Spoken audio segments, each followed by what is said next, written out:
Emily James stood in the glass-walled office she had designed, holding a cardboard box labeled "Desk Items," like it was the only thing keeping her upright. Her dark hair was pulled back neat. Her gray suit was pressed perfect. She had always believed that if you looked composed on the outside, you could hold yourself together on the inside. She was wrong, because just 10 feet away, through that same glass she had chosen, the frosted panels, the gold trim, every detail, her husband of 5 years was laughing. Not the quiet laugh he gave in board meetings, the real one, the one she thought was only hers. And his secretary's hands were on his tie, straightening it the way a wife would, the way Emily used to. The termination letter was still warm in her bag. The investment firm behind those glass walls? Emily had built it. Every strategy, every client relationship, every dollar of the first fund. She had architected it from a spreadsheet in their kitchen at 2 a.m. while he slept. She had made herself invisible so he could look brilliant, and he had taken that invisibility and made it permanent. She told herself she was not going to cry in this lobby. She was already crying. What Emily did not know, could not have known, was that she was not alone in that lobby. Watching her from just beyond the revolving door was High G. If you didn't know who he was, you might notice the dark navy suit, the black shirt open at the collar, the ink of tattoos just visible beneath the fabric, a detail that didn't match the boardroom and wasn't meant to. You might notice that he was completely still on a pavement full of moving people, that his eyes hadn't moved from the lobby doors since Emily walked out of that office. He hadn't come to the firm for a meeting. He hadn't come for the husband. He had come because for 3 years he had watched this firm from the shadows as its silent majority investor. And he knew, with the kind of certainty that dangerous men trust completely, that the person who had built everything worth owning in this building was the woman now holding a box of desk items and trying not to fall apart in the lobby, and someone had just thrown her away. High G didn't get angry often. It wasn't efficient. But what he felt watching Emily James walk out of her own empire was something close to it. Before this afternoon was over, Emily was going to learn something. There is a man who stands next to your brilliance and takes the credit. And then there is a man who sees your brilliance and quietly, methodically, arms it. She had spent 5 years married to the first kind. She was about to meet the second. But to understand why the most feared underground power broker in the city would walk into a corporate lobby on a Tuesday afternoon for a woman he had never spoken to, we have to go back. Back to a moment years ago when Emily James was a junior loan officer with nothing but her instincts and a file that every senior officer had already rejected. Back to the day she made a decision that saved a struggling family business she would never think about again, a family that belonged to High G. He had never forgotten what she did, and High G always repays his debts. Subscribe to see how this unfolds, and drop a comment telling me where you're watching from. And I would love to say hello to you, just to know how far our story is reaching. The elevator took forever. Emily stared at the brushed steel doors and watched her own reflection. Blurry, distorted, a woman holding a cardboard box like it was an infant she hadn't planned for. The lobby music was something jazzy and entirely inappropriate. Someone behind her was laughing on a phone call. The building was continuing as though nothing had happened, as though the entire architecture of her life had not just been demolished on a Tuesday afternoon by a man in a blue suit who couldn't even look her in the eye when he handed her the letter. Effective immediately. That was what it said. As though her 5 years of 70-hour weeks could be made effective immediately gone. The elevator opened. So the marble lobby of Aldridge Capital spread out before her, vast and cold and familiar in the way that only places you have shaped can feel. Emily had chosen this marble. She had sat with the interior consultant for 3 hours debating the veining on the stone because Marcus had been too busy to come, and she had thought, I'll make it beautiful for him. She had thought that a lot. She had made a great many things beautiful for Marcus James and filed her name nowhere near them. She walked toward the revolving door and her heel caught on nothing, just the smooth floor, just her own legs forgetting their job. She steadied herself. She would not fall in this lobby. She had given this building enough. Her phone buzzed in her jacket pocket. She already knew before she looked. Some quiet animal part of her brain had been bracing for it since the moment Marcus slid that folder across his desk, with his new corner office smirk and his secretary standing behind him like a footnote that had decided to become the headline. Emily pulled out her phone. A banking notification. She opened it. Transaction declined. She stopped walking. She opened her banking app. The joint account, the one her salary had been deposited into for 4 years, the one she had used without thinking because it was simpler, because Marcus had handled the setup and she had trusted him because that was what you did with your husband, showed a balance of 0. She scrolled. The funds had been moved 3 days ago. 3 days. He had planned this before he called her into his office. When he had looked at her over dinner the night before and passed her the salad and moved their money while she slept. Emily stood in the center of the lobby of Aldridge Capital and understood fully and completely that she had nothing. No salary coming. No accounts. The apartment was his name on the lease. Her professional reputation was tied to a firm where she had no title and now no access. She had a cardboard box of desk items, a frozen phone plan that was probably next, and a silk blouse that suddenly felt like a costume. For a moment, she genuinely did not know what direction to walk in.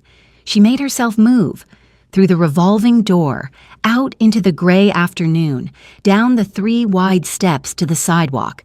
She would call her sister. She would find a coffee shop. She would think. Well, Emily James had solved problems that had broken men with MBAs from schools that cost more than most houses. She could solve this. She told herself that clearly and precisely as she reached the bottom step and stopped, because a car was parked directly in front of her that had not been there when she arrived this morning. It was not a car, exactly. It was the kind of vehicle that sent a message before anyone inside it said a word. Black, long, armored by the look of the reinforced panels, windows dark enough to be a wall. A driver stood beside the rear door with the stillness of someone professionally paid to be invisible, and leaning against the car with his arms loosely crossed, watching her with an expression that was not quite concern and not quite something else she had a word for, was the man from the lobby. And up close, he was even more unsettling in his composure. His suit was dark navy, cut close, and his black shirt was open 2 buttons at the collar, just enough to see the edge of the ink that climbed his chest and throat. Dark lines, deliberate, the kind of markings that don't belong to a man who fears being seen. He was probably mid-30s. His face was sharp and still, and he looked at her the way people look at things they have already made a decision about. Emily tightened her grip on the box. "I don't know you," she said. Her voice came out steadier than she felt, which was the one small mercy of the afternoon. "No," he said, "not yet." His English was clean, accented lightly, and he said those 2 words with the patience of someone who had never once needed to rush a sentence to make his point. "I'm not interested in whatever this is," Emily said, and she meant to step around him and keep walking, except she genuinely did not know where she was walking to, and some part of her that was still functioning on pure instinct noted that this man had been standing outside, watching through the glass, and had positioned himself at the bottom of these steps with the unhurried certainty of someone who already knew she would come out this door at this moment. That was not coincidence. That was preparation. "Your accounts were frozen 3 days ago," he said. "The apartment lease was transferred to a single-name hold last week. Your work access codes were revoked at 9 this morning, 40 minutes before you were called into the office." Emily went very still. "He didn't fire you this afternoon," Haiji continued in the same quiet, even tone. "He finished something he started while you were still bringing him coffee and fixing his quarterly projections. You didn't lose your company today. You lost it slowly over about 90 days while someone made sure you had no ground left to stand on when it happened." "Who are you?" Emily said. It was not quite a question. "Someone who has been a silent investor in Aldridge Capital for 3 years," he said. Someone who watched you build a fund strategy last spring that outperformed every comparable position in the regional market and watched your husband present it to the board without mentioning your name once. He paused. Someone who finds waste offensive. Emily looked at him for a long moment. A cab splashed through a puddle at the curb. The city moved around them, indifferent. "You're offering me something," she said. "I'm offering you a ride," he said, "and a conversation. What you do after that is entirely your choice." She looked at the box in her hands. She looked at the building behind her, where Marcus was probably already having champagne with his new appointment, his new everything, using the glassware Emily had ordered from a supplier in Milan because she had wanted the office to feel like somewhere worth working. She looked back at the man in front of her. "I don't even know your name." "Hi, G," he said. She shifted the box under one arm, walked to the car, and got in. The penthouse was on the 44th floor of a building in the financial district that Emily had walked past 100 times without ever registering as residential. Inside, so it looked like a war room that had been designed by someone with impeccable taste and no interest in comfort for its own sake. Floor-to-ceiling windows, a long table with 3 monitors already running, stacks of physical documents with the particular weight of things that had been gathered deliberately over time. A team of 4 people who looked up when Emily walked in, assessed her in approximately 2 seconds, and returned to their screens. Hi G set the box down on a side table as though it were perfectly natural for him to carry someone else's desk items into his penthouse, and gestured toward the long table. "Sit," he said, then more quietly, "Please." Emily sat. A woman brought tea without being asked and set it down without making eye contact, which was either extremely professional or slightly alarming. And then Emily decided she would figure out which one later. Hey G took the chair across from her and opened a folder. "Tell me what you know about the firm's offshore structure," he said. "You're the investor," Emily said. "You tell me." Something moved at the corner of his mouth, not quite a smile. "I know what Marcus has been filing. I want to know what you know, which is different." So Emily talked. She talked the way she always talked when it was numbers and structure. Precise, fast, pulling threads in the right order. She told him about the Cayman vehicle Marcus had set up in year 2, which she had flagged as unnecessary overhead and been overruled on. She told him about the Luxembourg entity she had never been given full visibility into. She told him about the reporting discrepancies she had noticed 8 months ago, small enough to be rounding errors, persistent enough to make her quietly uneasy, and she had filed a note to herself and said nothing because she was trying to believe the best of her husband, and that belief had cost her everything. Hai Ji listened to all of it without interrupting once. Then he turned one of the monitors toward her. The spreadsheet that filled the screen made Emily go cold. It took her 4 minutes of silent reading to understand what she was looking at. Then it took her another 2 minutes to accept it, because the scale of it was not what she had imagined in her worst suspicion. Marcus hadn't been skimming. He hadn't been making small, nervous transfers to cover personal expenses. He had been systematically moving client funds through the Luxembourg entity, or replacing them with leverage instruments that looked identical on the surface reports, building a shortfall that was currently sitting at just over $18 million and had been growing for 14 months. "He's been doing this since before he fired me," Emily said. Her voice was completely flat. "Yes," Haiji said, "and the frame." She looked at the screen. She could already see it. The pattern of transfers, the accounts they traced back to, the name that appeared on the originating instructions. She found it in under 30 seconds. "That's my login credential on the originating column." "Yes." "He used my access, or someone did." She sat back. "The secretary." Hai Ji nodded once. "She didn't just take my job," Emily said, and there was something happening in her chest that was past grief and moving towards something colder. "Where she spent 14 months building a case that puts me in federal prison for his theft." "The paper trail is elegant," Hai Ji said, and there was no admiration in it, only the acknowledgement of someone who recognized craft. If you had simply been fired and tried to fight it alone, you would have spent your legal budget responding to fraud allegations before you could ever have mounted an offense. By the time the investigation was complete, the firm would have been restructured, the offshore entities dissolved, and the only remaining evidence would point entirely to you. Emily pressed her fingers flat on the table. She was thinking. She was thinking the way she thought when a problem was bad enough that emotion became an inefficiency she couldn't afford. "How much do you have that I don't?" she asked. "The real ledgers," Hai-Ji said. "The actual transfer instructions. The phone records between your husband and the secretary going back 16 months, and the name of the private banker in Geneva who built the instrument structure. That banker is the key," Emily said immediately. "Without his testimony or his records, everything else is circumstantial. Marcus's legal team will call it a rogue employee, point at my credentials on the transfers, and the narrative writes itself." Hai-Ji looked at her steadily. "I know." "You need me," Emily said, not triumphantly, just as a fact, because she was done shrinking from facts. "You have the records, but you need someone who can read them fast enough and well enough to build the legal case before Marcus realizes what you're doing. And you need someone he won't see coming because he thinks I'm broken." "Yes," Hai-Ji said. Emily picked up the tea. It had gone slightly cool. She drank it anyway. "What do you want out of this?" she asked. Not the answer about the debt or the principle, the real one. He was quiet for a moment, and she had the sense he was deciding how much truth was appropriate. And then he said, "Aldridge Capital holds the retirement accounts of 1,143 private clients.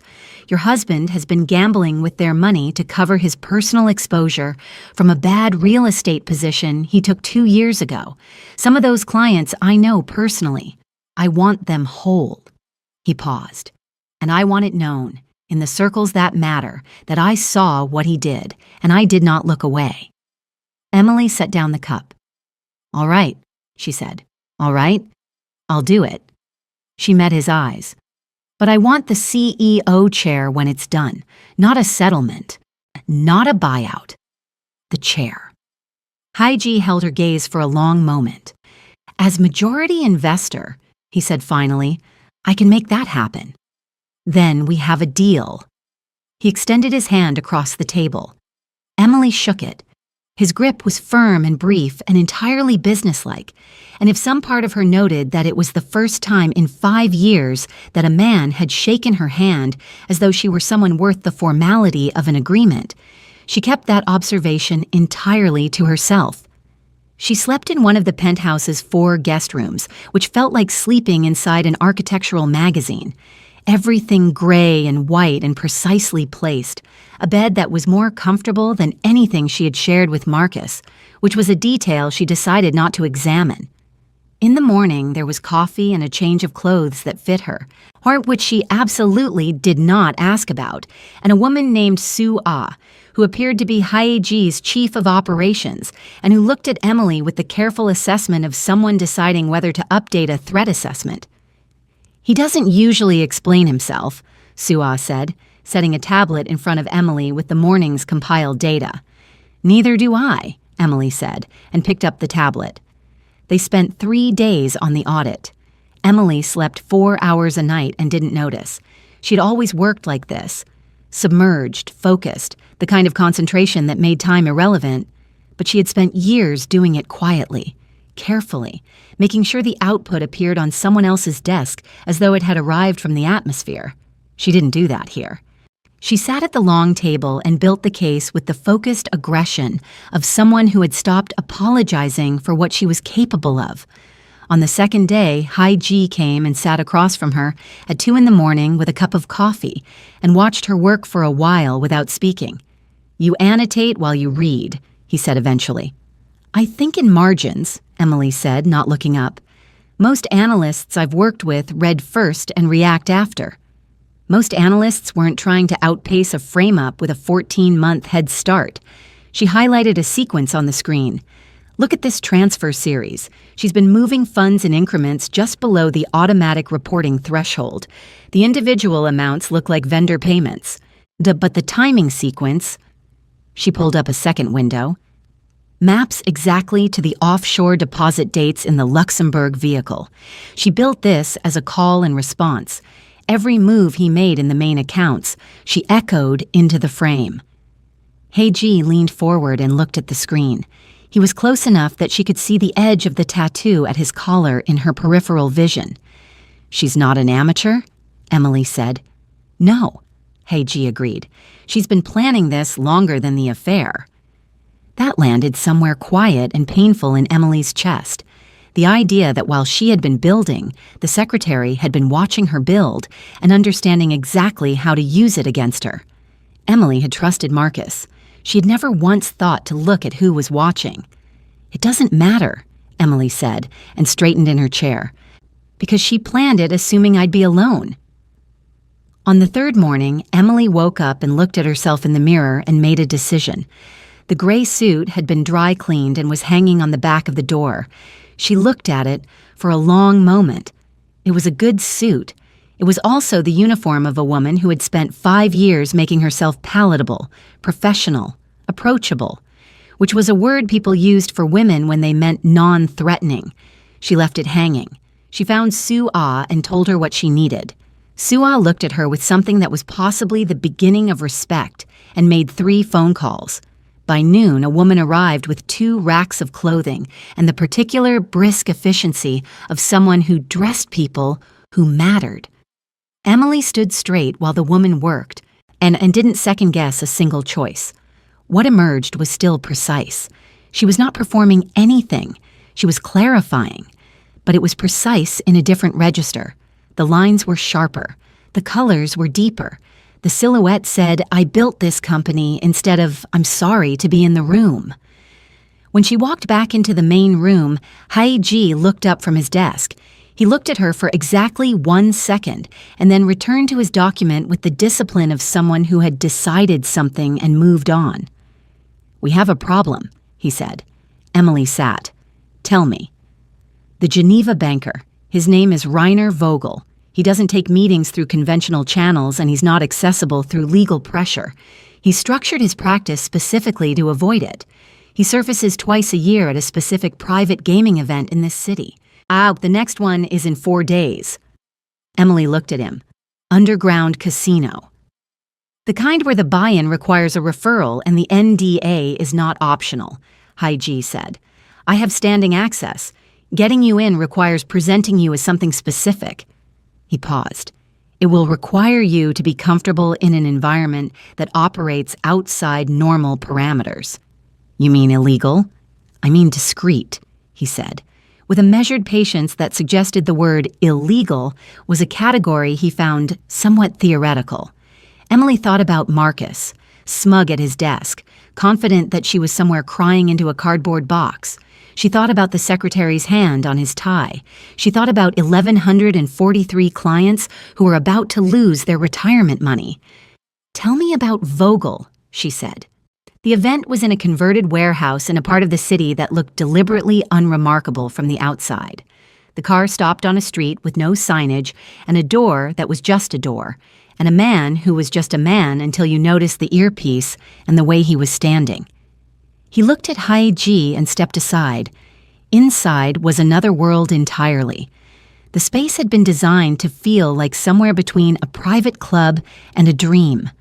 Low light, dark wood, the green of the gaming tables punching through the dimness like something alive. There were maybe 60 people in the room, and every single one of them looked like money that had stopped feeling the need to announce itself. Servers moved silently. There was no music, just the sound of cards and chips and the low, specific murmur of people who were negotiating things that would not appear in any record. Emily kept her face neutral and her posture easy.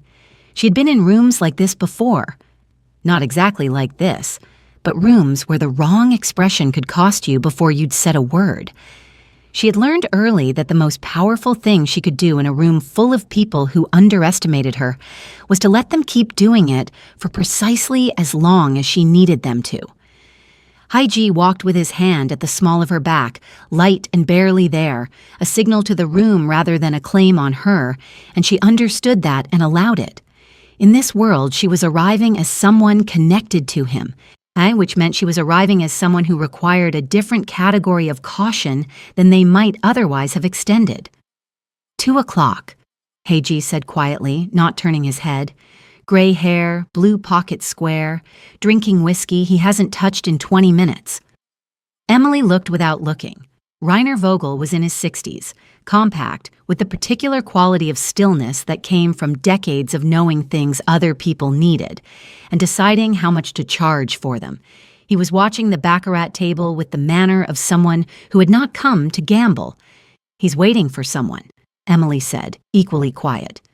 Yes, Heiji said. Someone who won't be coming. Emily looked at him. One of my associates informed his expected contact that the meeting had been rescheduled, Heiji said simply. Vogel doesn't know that yet. He's been here 40 minutes and is beginning to wonder. Emily processed this. So he's off balance, waiting, and likely to accept a substitute approach if it's framed correctly.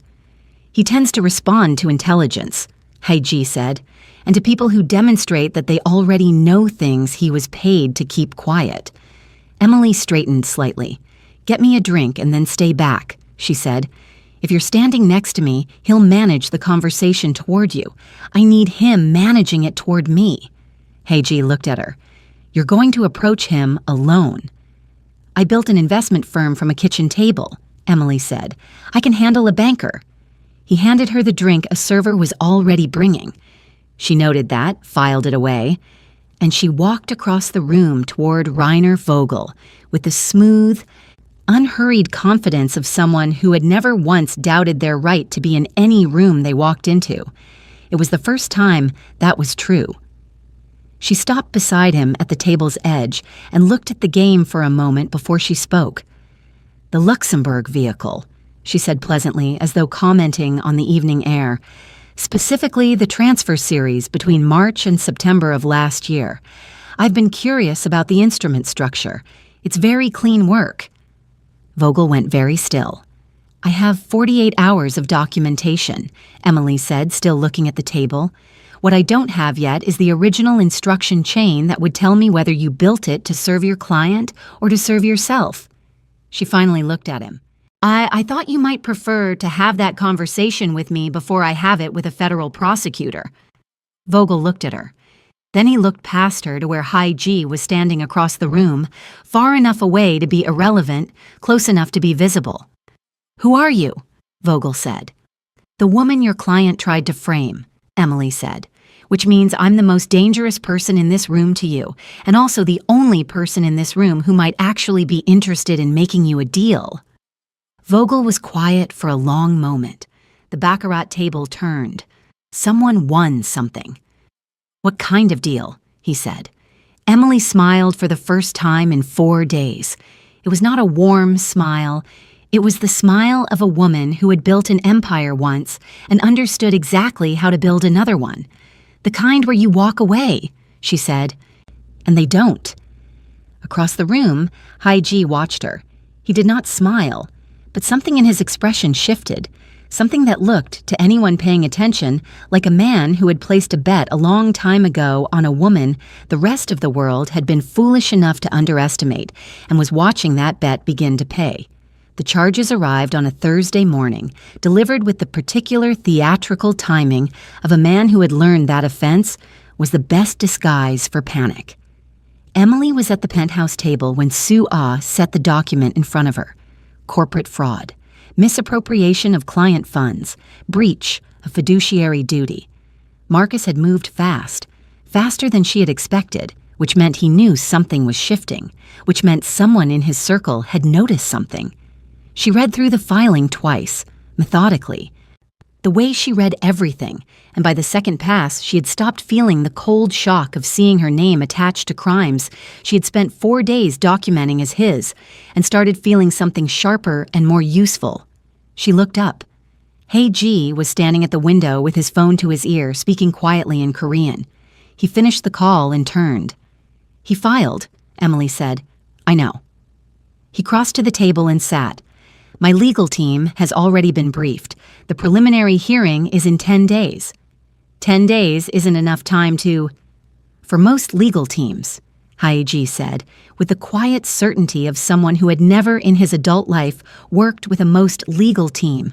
No, for mine, it is sufficient. They arrived at the preliminary hearing in a car that said nothing and a posture that said everything. Emily wore charcoal, not the soft apologetic gray of her old life, but something with structure and weight, a jacket that sat on her shoulders like a decision. Haiji walked beside her and did not touch her, and did not need to, because the four attorneys flanking them in formation had the coordinated energy of people who had won things in rooms far more hostile than a federal courthouse. Marcus was already inside.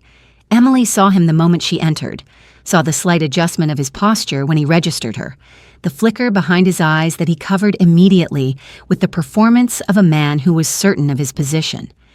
His own legal team was good. She knew that because she had helped him select them 3 years ago for exactly this kind of situation, which was a detail that sat in her chest like something wry and terrible. The lead attorney on Haiji's team was a woman named Park Ji-young, who was 51 years old and spoke in the courtroom with the measured devastation of a controlled detonation. She did not raise her voice once. She did not need to.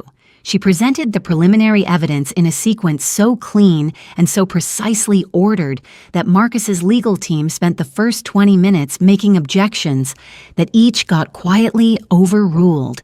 And by the 30-minute mark, they had stopped objecting and started looking at each other with the specific expression of people doing rapid internal recalculation. The instrument structure, the transfer timing, the originating credentials cross-referenced against building access logs that showed Emily had not been in the office on 4 of the 7 key transaction dates, had in fact been in a client meeting that Marcus himself had sent her to, documented in the firm's own scheduling system. Park Ji-young laid each piece down like she was setting a table, unhurried, complete. The charges were not dismissed outright. That wasn't the hearing's function. But the judge's language when she declined to authorize the asset freeze Marcus had applied for was pointed enough that it moved through the room like weather. Emily felt Marcus look at her from across the aisle. She did not look back. She was looking at Park Ji-young, who was closing her folder with the brisk finality of someone for whom this had been a moderately straightforward Tuesday. And outside on the courthouse steps, Emily breathed in the cold air and felt something loosen slightly in her sternum. "He'll escalate," she said. "Yes," Haiji said. "Let him." She looked at him. "You're not worried?" "A man who escalates out of panic," Haiji said, "makes mistakes. Mistakes leave evidence. I prefer when they escalate." He looked out at the street. "Your husband just spent this morning realizing that the person he fired has better resources than the ones he kept. That realization will make him afraid. Fear will make him contact the secretary.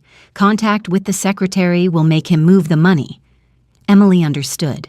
"And when he moves it somewhere we can see it," Haiji said. "But that requires the next part." She nodded slowly. "The trap." He looked at her. "No, are you all right?" The question was simple and direct, and he asked it the way he did most things, without performance, without filler. Emily considered giving him the polished answer, the composed answer, the answer of a woman who had her face arranged correctly.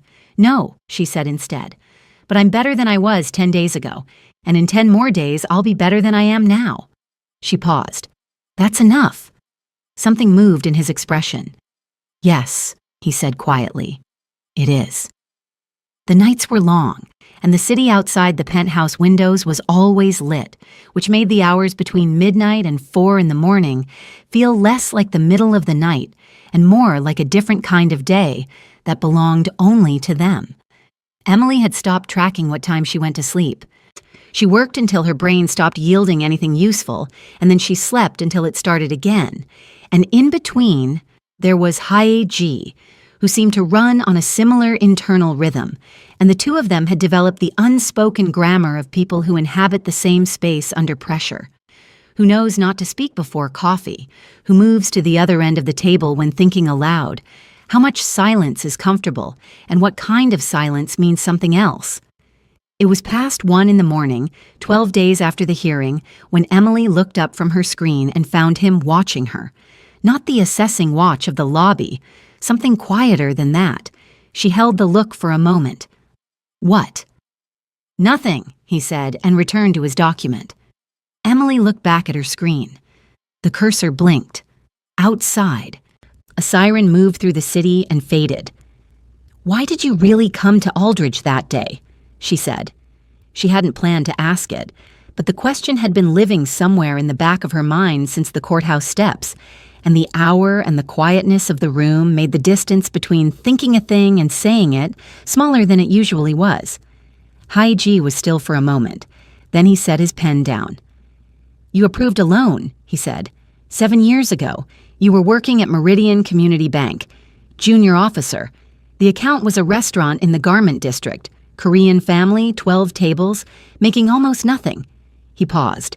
Every senior officer at that branch had declined the file. Too small, insufficient collateral, questionable long-term viability. The standard language for not our problem. Emily was very still. Nah, you approved it, he said. $40,000.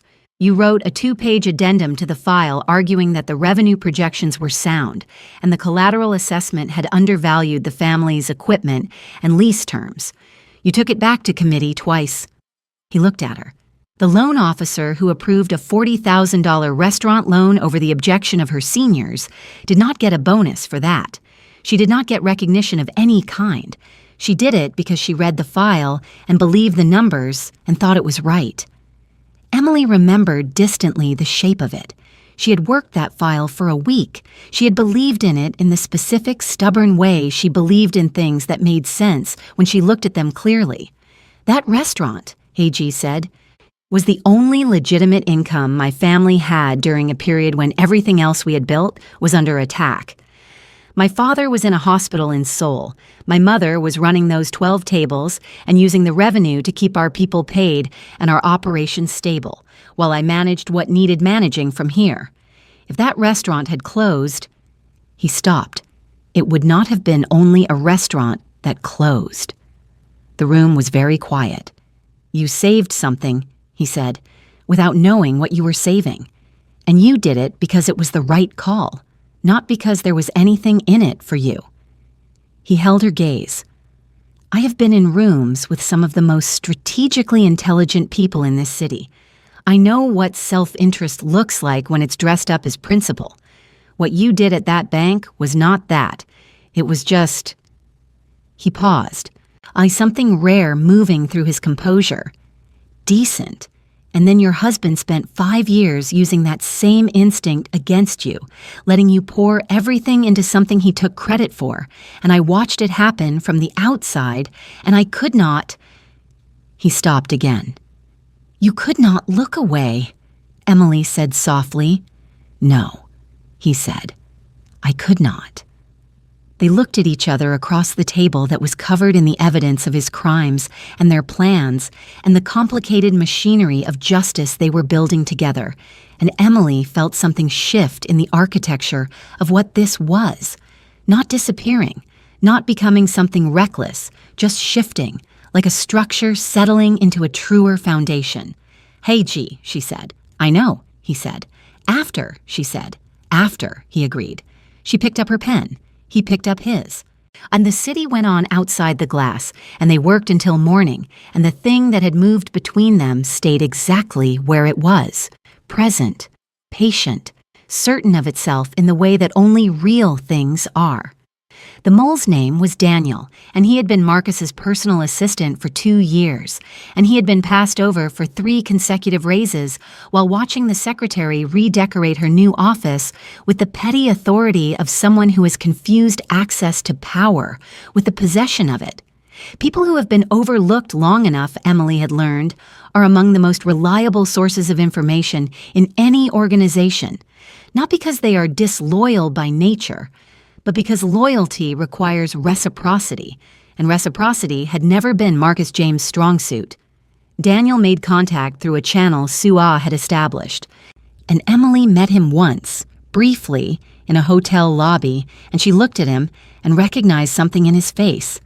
The particular exhaustion of someone who has been made to feel small in a place they had genuinely tried to serve. and felt something like kinship and used it precisely. "You don't have to do anything dramatic," she told him. "I just need you to mention something in front of her, naturally. You're going to overhear a phone call, you're going to seem distracted, a little stressed, and you're going to let slip that there's a forensic audit being arranged. Independent firm, very thorough. Specific focus on the offshore transfer architecture." She paused. "And you're going to say they're starting with the Luxembourg vehicle." Daniel looked at her. "She'll move the money." "That's the point," Emily said. "What if she doesn't panic?" Emily thought about the secretary, the deliberate precision of the frame she had built, the 14 months of careful construction, the detail work of a woman who was very good at managing risk. A woman like that would believe, when threatened, that she could manage this risk too, that she could move the funds faster than the audit could follow, that her structure was good enough to survive relocation. "She'll panic," Emily said. "Smart people who have done something they believe was perfect are the easiest to panic because they trust their own architecture too much. She'll move it because she'll believe she can hide it better than I can find it." She was right. 41 hours after Daniel delivered his casual, convincing performance in the break room of Aldridge Capital, the monitoring system Heiji's team had placed on the offshore routing network registered activity. Emily was at the table when the alert came through. She watched the transfer sequence populate on the screen with the focused calm of someone who has been waiting for exactly this, the funds moving neatly and quickly from the Luxembourg vehicle through 2 intermediate accounts and into a new structure that the secretary had clearly prepared in advance, which would have been invisible to a standard audit. It was not invisible to the system Heiji's people had built. Emily watched every dollar land in the traceable account like watching a door lock from the outside. "She just signed a confession," Sua said from across the room. "Document everything," Emily said. "Timestamps, routing numbers, the full chain." She sat back. "Then call Park Ji-young." Sua was already dialing.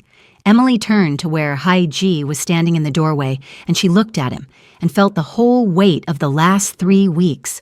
The lobby, the box, the frozen accounts, the courthouse, the long nights, the quiet revolution of becoming again something she had almost stopped believing she was. And she let herself feel it for exactly a moment before she set it aside. There would be time for all of it after. 3 days, she said. He nodded. The gala. The Aldridge Capital Annual Shareholder Gala was held at the Meridian Grand, which was the kind of hotel that made wealth feel permanent and natural, all marble and candlelight, and the kind of floral arrangements that cost more than most people's monthly rent. 230 guests, the city's financial elite, 3 television cameras for the business press, a stage at the far end of the ballroom where Marcus James would stand in an hour and announce the merger that was supposed to cement his legacy and his engagement to the woman who had helped him build the ruin he was standing on. Emily arrived at 8:47 p.m. She had not been on the guest list. She was there anyway. The dress was black and precise, and she wore it like someone who had stopped dressing for rooms and started dressing for history. Her hair was down. She had learned, in the past 3 weeks, that there was no performance in what she was wearing. It was simply that she had finally stopped costuming herself for other people's comfort. And what was underneath was this. On the room registered her arrival in the way rooms do when someone enters with the kind of certainty that changes the atmospheric pressure. Heads turned. People who had worked with her for years and had sent no messages since her firing looked at her and looked away and looked back. Someone near the bar said something to the person beside them. The event coordinator moved toward her with the trained urgency of someone managing a deviation from plan and then stopped, because Haiji stepped forward from the small group he had been standing with. He had arrived an hour earlier, legitimately, as a majority investor, as a man who had every right to be in the front row of this particular evening. And the coordinator recalibrated. Emily did not look at Marcus yet. She found her position, and she felt the room settling around the fact of her presence, and she let it settle, and then she turned and found him across the ballroom. He had seen her. The color had changed in his face, and he was managing it the way he managed everything he was afraid of, with aggression dressed up as confidence. He said something to the event coordinator. She saw him reach for his phone. She watched him understand that it was too late for whatever he was reaching for his phone to do. At 9:15, the MC called the room to attention and invited Marcus to the stage. He walked up the steps with the bearing of a man who had decided the best move was to proceed, to announce the merger, to make the moment his and deal with the consequences of her presence afterward. The teleprompter scrolled. The room was expectant. The teleprompter went dark. So Marcus blinked at it, looked at the screen, looked at the wings. The AV coordinator in the back of the room was having a problem Emily had anticipated, and Heiji's team had made certain of. Marcus turned back to the room with the professional recovery of a man who had given many presentations and opened his mouth to speak without the prompter. Emily walked onto the stage. She didn't rush. She walked the way she had learned to walk in the last 3 weeks, like someone who had always been meant to stand in this exact spot and had simply been delayed. She carried nothing except a small remote that connected to the room's secondary display system, which Heiji's technology team had accessed 2 days ago for exactly this purpose. The room was entirely silent. Marcus said her name in a register that was not quite a question and not quite a command, and was, most precisely, the sound of a man whose plan had just become unrecognizable. "Good evening," Emily said to the room, into the stage microphone, with the composed ease of someone who had run boardrooms for 5 years and was now simply doing it honestly. "My name is Emily James. Most of you know me as the woman who was fired from Aldridge Capital 2 weeks ago. What most of you don't know is why." She clicked the remote. The secondary screens on either side of the stage populated, clean, readable, organized with the same precise logic she brought to every presentation she had ever built. Transfer sequences, dates, account numbers, the instrument structure with Rainer Vogel's originating signatures secured and notarized, and the real ledgers alongside the filed reports, each discrepancy highlighted. The secretary's routing instructions, time-stamped, traceable, carrying her credentials at every originating point. And at the bottom of the last slide, 3 days old, the final transfer, the panicked relocation of $18 million into an account that had been monitored from the moment it was created. Aldridge Capital's client funds, the retirement savings of over 1,100 families who trusted this firm with their futures, have been systematically misappropriated over 14 months. The documentation you're looking at has been submitted this afternoon to the SEC, the FBI's Financial Crimes Division, and Aldridge Capital's Board of Independent Directors. She paused. A hostile takeover motion, backed by the firm's majority investor, has been filed as of 6 o'clock this evening. The board has already voted. Another pause. I am the incoming CEO of Aldridge Capital, effective as of tomorrow morning. The room did not erupt. It did the other thing. The held breath thing. The thing that happens when 200 people absorb something simultaneously and none of them have yet decided how to respond. In that silence, Emily heard everything. She heard 5 years of quiet work. She heard every meeting she had run from the back of the room. She heard her own name on documents she had written and signed with someone else's title. She heard all of it, and she let it be heard, and then she looked at Marcus. He was standing 4 feet away from her on the stage they had both arrived at by entirely different routes, and the performance had left his face. While what was underneath it was just a man who had made calculations and gotten them wrong, looking at the consequences of his own arithmetic. "I built this company," Emily said to him quietly, "and it was not for the room. You know I did." She turned back to the microphone. "Thank you for your time." She walked off the stage. The handcuffs were almost anticlimactic, which was how it tended to go when federal investigators had everything they needed and were simply waiting for the appropriate moment to move. 2 agents for Marcus, who had made it as far as the hotel lobby before they reached him. 2 for the secretary, who had been at the gala, standing near the bar in a green dress, watching the screens with the expression of someone watching their own controlled demolition. and who had not, in the end, attempted to run, on which suggested she had understood somewhere in the last 4 minutes that there was nowhere coherent to go. Emily watched from the edge of the ballroom, holding nothing, and felt the specific quality of an ending. Not triumph, exactly. Triumph was too simple for what this was. It was more like completion, the feeling of a structure that had been wrongly suspended finally being allowed to resolve, the last chord of something that had been held unfinished for years landing at last in the right key. Sue-Ah appeared beside her. "The board liaison is ready when you are." "Give me 5 minutes," Emily said. Sue-Ah nodded and withdrew, and in the space she left behind, Hae-ji came and stood beside Emily. He didn't say anything immediately, and they stood together and watched the room restructure itself around what had just happened. Guests in clusters, phones out, the press coordinator looking overwhelmed, the event staff continuing to serve dessert with the professional persistence of people who had been trained to maintain course through almost anything. "Are you all right?" Hae-ji said. This time she didn't hesitate. "Yes," she said, and meant it entirely. He was quiet for a moment. "You were extraordinary up there." "I was just honest," she said. "I've been doing it for 3 weeks. I'm getting used to it."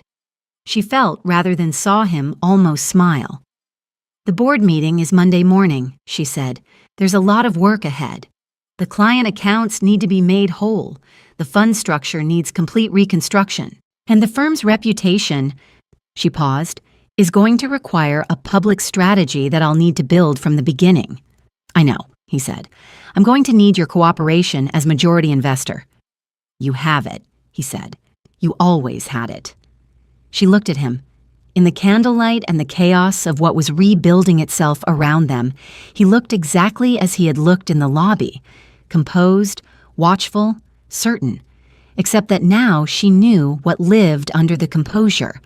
The debt he had carried for 7 years, the family he had protected with the same absolute precision he brought to everything. The man who had watched her be diminished and had decided, quietly and without fanfare, that it would not continue. "After," she reminded him. "After," he said. And then there was something in the word this time that was less an agreement and more a door. Marked, located, opening in the direction of something neither of them had the vocabulary for yet, and neither of them needed to rush. Emily straightened. "All right," she said. "Let's go." The CEO's office at Aldridge Capital had been redecorated by the secretary during the 2 weeks she had occupied it, which Emily discovered on Monday morning with the detached interest of an archaeologist examining a strange civilization. The furniture was angular and pale and looked expensive in the way of things that had been chosen to impress people rather than to work in. The view was the same view Emily had oriented the office toward when she was designing the floor plan. The city opening out to the east, the morning light coming in clean and silver. That, at least, was hers. She set her bag down on the desk.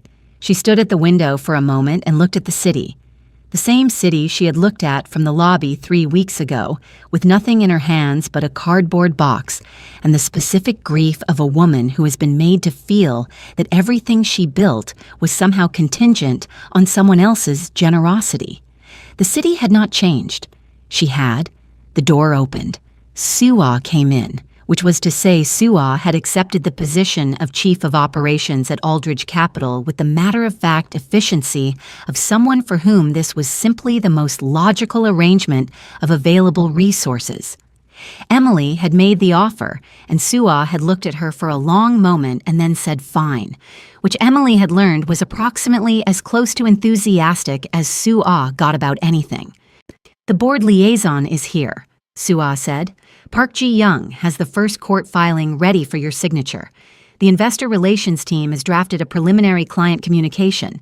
I've already marked it up. It's on your desk. And..." She paused with the precise timing of someone who had decided where to place the important thing. "He's in the conference room." Emily looked at her. "He said he would wait," Sue-Ah said, neutral as stone. "I told him waiting was not something he was generally known for. He said you were worth it." Emily looked at the desk. The stack of work on it was large and real and would occupy her completely for the next several months, and she was ready for every page of it with a readiness that lived in her bones. She looked at the door. "Tell the board liaison I'll be there in 10 minutes, Emily said. And she walked down the hall and pushed open the conference room door. Haiji was standing at the window, her window, the east-facing view, the same morning light, with his jacket off and his sleeves turned up, holding a coffee cup, looking at the city with the air of a man who had arrived somewhere he had been heading for a while. He turned when she came in. She closed the door behind her. They looked at each other across the length of the conference table, in the office she had designed and reclaimed, in the morning of a day that was entirely different from every day that had preceded it. "You said after," Haiji said.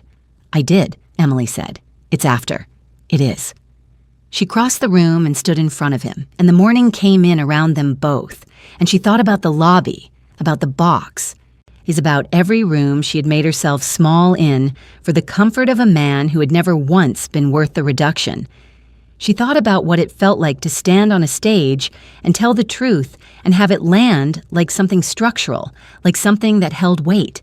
She thought about late nights and margins and quiet agreements across a table covered in evidence, and the particular feeling of being seen, not used, not managed, not accommodated, but seen, completely and without apology, by someone who had understood her worth before she had fully reclaimed it herself.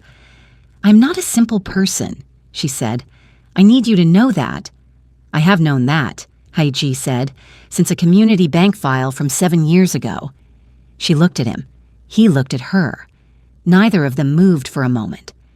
And then she closed the remaining distance, and his hand came up and curved along her jaw as though it had always known where it was going. And the city went on outside the glass, and the world went on being the complicated, lit-up, entirely manageable place it was.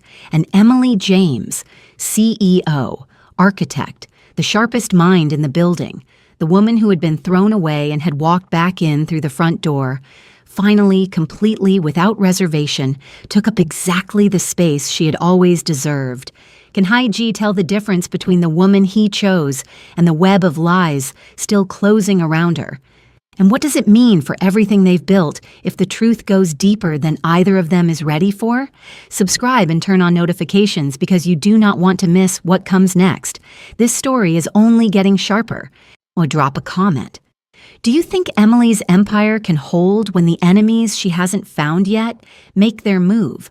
Like this video, if you are here for a woman who was thrown away and came back as the most dangerous person in the room. The next chapter drops soon, and trust me, you are not ready for what's still buried in Aldridge Capital's walls. See you in the next one. If Emily James thought winning the company was the end of the war,